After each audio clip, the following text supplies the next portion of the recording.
Hi guys! Welcome back sa channel ko. Kumusta kayo? In today's video ay magbe-bake tayo. Pangalawang baking recipe ko ito, I have banana bread recipe. I will have the link in the description box below kung interesado kayo. Kasi masarap rin yon.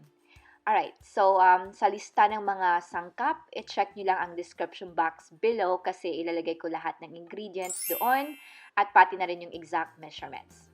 So first off, sa banana muna tayo. Dapat may brown spots ang balat nito, katulad yan, para sigurado talaga na hinog ang saging. Alright? So sa pagmamash naman, pwede kayong gumamit ng fork or dito gumamit rin ako ng potato masher. Pero pag wala kayo nito, pwede ang fork lang. Alright? At ito yung consistency na dapat, kumbaga sign na mag-stop na kayong mag-mash. Ito yon. Alright, then set it aside. Then, in a separate bowl, ilagay ang all-purpose flour, baking powder, and salt. I-mix natin yan, and then set it aside. In another separate bowl, ilagay natin ang melted butter, pati na rin ang brown sugar. I-mix natin ito hanggang sa matunaw ang brown sugar. Then, after that, add 1 egg. Ibibit lang natin ito mga seconds lang. Huwag nyong i-overbeat ang batter na ito. Alright?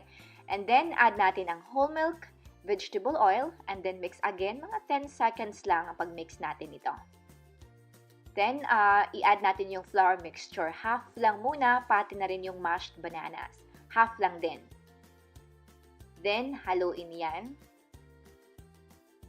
Mga, I would say, 15 to 20 minutes lang. I mean, not 15 to 20 seconds lang pag halo niyan. And then, add natin yung remaining flour and mashed bananas.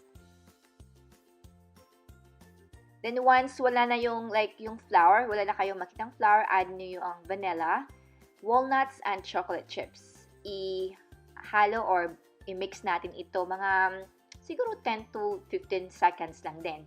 And ito yung kinalabasan yan. Then, kuha tayo ng muffin tin. Lagyan natin ng, tawag dito, muffin liner. Yeah. And then, ito gumamit lang ako ng ice cream scooper. Siguro mga 1/4 cup. Then, make sure na naka-preheat na yung oven nyo. Naka-preheat yung oven nyo 350 degrees. Alright? And then, ilalagay natin ito sa oven. And this is what it looks like, the finished product. Masarap yung lasa ng muffin na ito, promise. So, ayan, binubuksan ko. And this is what it looks like sa loob. Make sure to cool it off first, mga about 1 to 2 hours bago natin kainin. Alright, thank you so much for watching.